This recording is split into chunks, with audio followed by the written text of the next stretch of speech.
Hey guys, and welcome to another episode, or just a Warthog video. Today we're be doing a little bit of a duel. This is between me and one of my squad mates, Alpharidoff, and this is a Horton versus a Horton 229 versus an F86 F2 Saber, the one that has 20mm, and we're on the map of Rice Terraces. And it's just a little 1v1 duel, and this is actually we did a best out of, well, actually we did first the 3 match, and I allowed him to change up his plane at his own will. I just continued using the Horton, and knowing the flight characteristics of the F86, I knew that that plane cannot perform well without energy. It is not a turn fighter, it is a boom and zoomer energy fighter. My plane, however, is an energy fighter turn fighter. So I use that to my advantage. And you'll see here in this video, I score a few hits. Like that, for example, that did not kill him. And I got a little bit frustrated, so I just kind of spray aimlessly.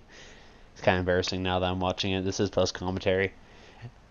And yeah, I just kind of used it to my advantage, and what he should have done is just dove straight down and zoomed away. He is faster than me, he has a better climb rate, he has a better dive rate. What I have is a better turn rate, and that's something he did not use to his advantage. And you'll see here, he's trying to duck and weave, but that's something you, again, don't want to do in the Saber.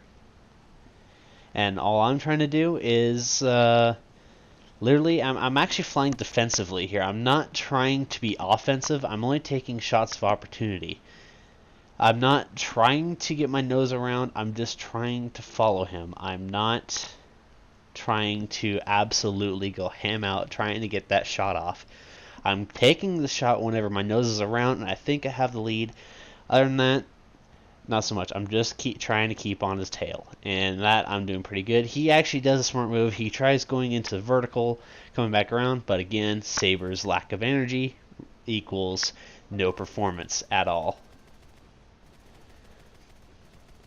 So, once again, I'm back on his tail. He's trying to do maneuvers, and I think I did damage his tail. But it doesn't seem to be affecting him. Maybe his performance is hampered a little bit because I did damage his tail.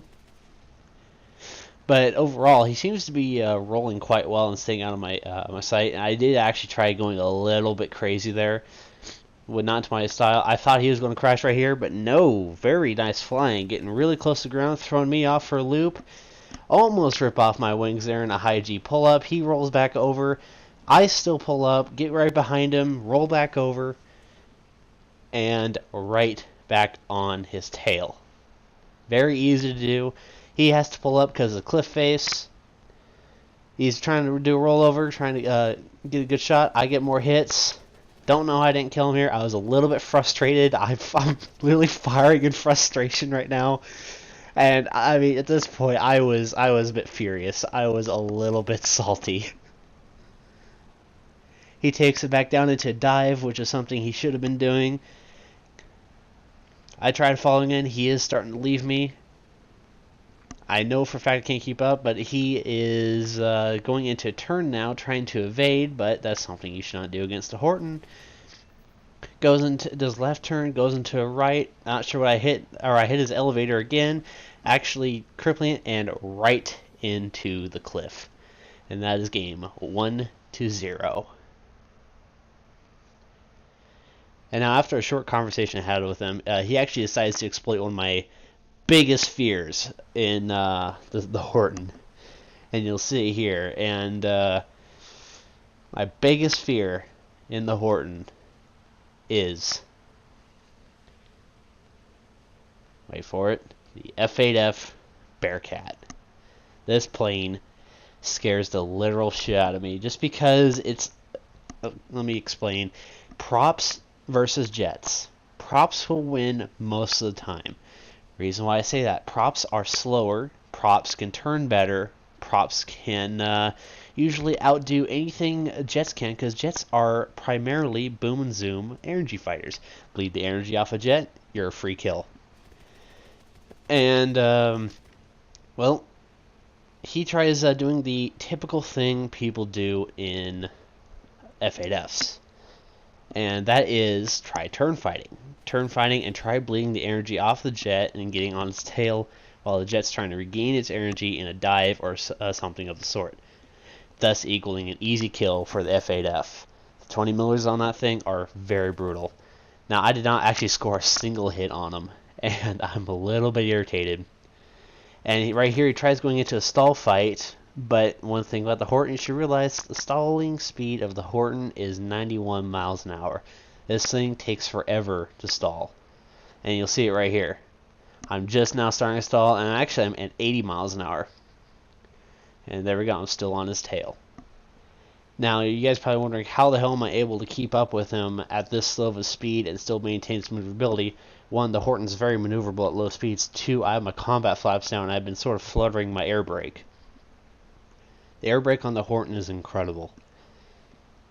But, once again, I'm denying him the opportunity to get his guns around on me. And at this point, I'm actually really just flying defensively still. I'm a very defensive flyer. I only take shots whenever I have sort of the opportunity. I'm opportunistic. And just flying defensively, just trying to keep on his tail at all costs. I mean, if he gets those guns around on me, I'm done. That is the end of it. Firing more shots, more misses, a little bit irritated. He tries going back into a vertical and then back down. Again, easily done. Combat flaps are the best thing ever. Tries doing a roll under, and I just follow him straight through. Take a few more shots, and more misses.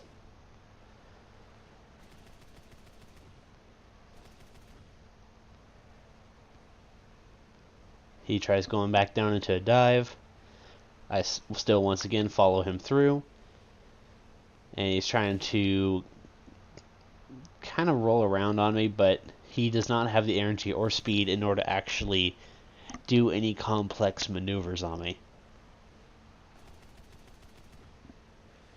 He tries taking it to a dive, getting his speed back. I could keep up with him just fine. Just got to be in control of my flaps and air brake, and I can keep up with him perfectly fine. He does one fatal move, takes a dive, and right into the ground, pancaked. And that is game 2, 2-0. Some of you guys will say that was kind of cheap. Well, I just played to my advantage. That is technically a win for me, and on to the next game. Once again, he's exploiting my fear of props, except this time he pulls out something I did not expect at all. And he actually does a really good job in this match. And this is also explaining on how jets are not superior to props. Early tier jets are not.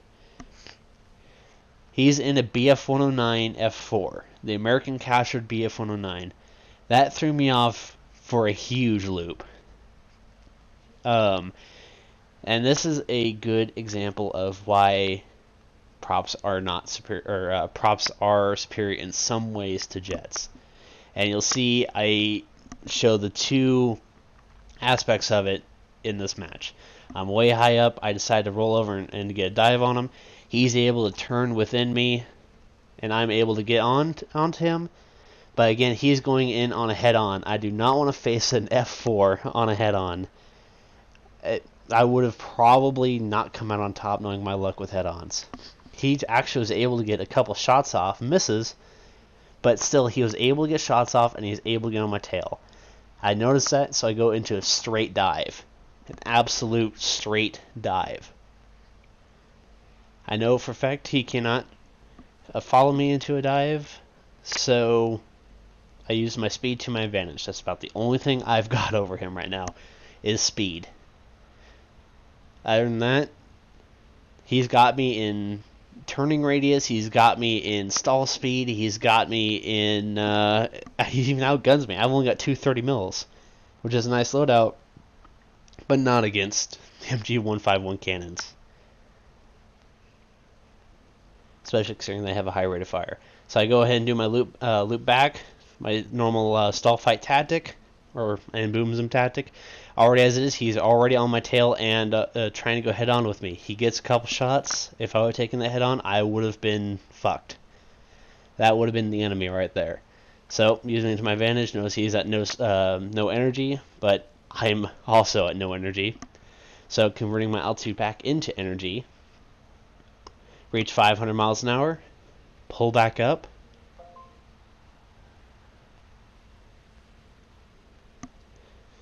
back into 7G turn. I actually don't use all my energy here because I noticed he was right in a perfect spot for me. Keep it at my peak performance level, come back around. He decides to go on a head-on, fire off small burst, take him out. Factor is, though, he was still able to get shots on me. That could have actually potentially set me on fire. I don't know how it didn't, but he did hit my fuel tank and my wing spar. That was very, very scary. And actually showing how much damage he did, I actually do go into turn here, and you'll see here, just a normal 9G turn, boom, there goes my wing. That is one thing you can exploit on Horton pilots. If you damage a wing, that wing becomes weak in a G turn. The wing itself can handle up to 11G turn, which it can do very easily. But if you damage it, like the wing spar any amount, it cannot pass a 9G turn without snapping.